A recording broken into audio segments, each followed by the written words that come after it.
Rohingyas at a camp only accessible by boat in Sittwe, Rakhine State, Myanmar, in 2013.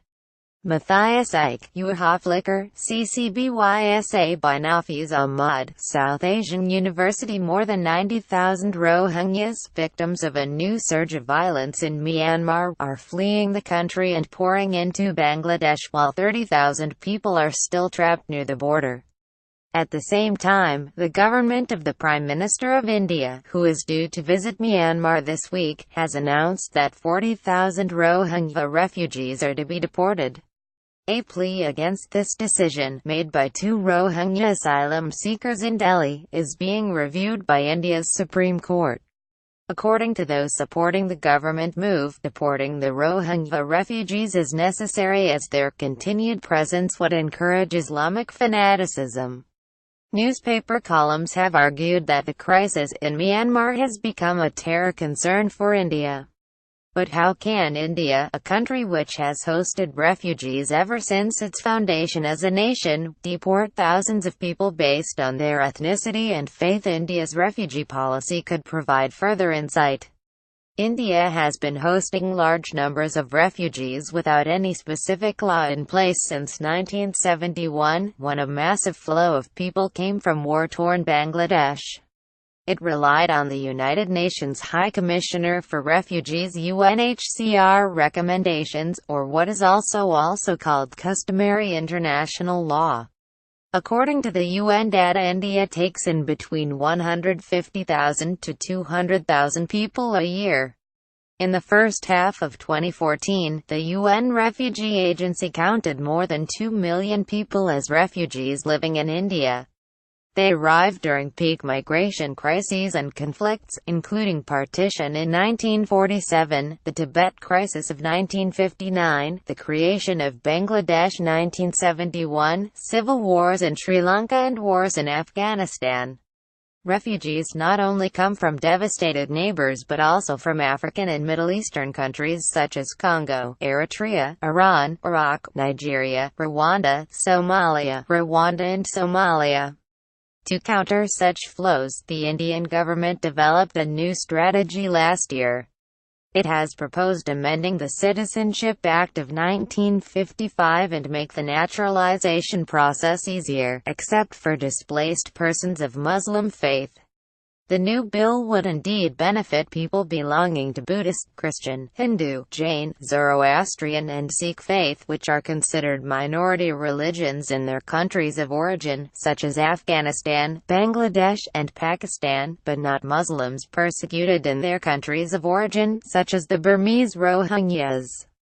Hence the latest proposal to deport Rohingya. In India, there are 9,200 refugees from Afghanistan, of which 8,500 are Hindus. There are also more than 400 Pakistani Hindu refugee settlements in major Indian cities. These are mainly in Gujarat and Rajasthan, states that border Pakistan.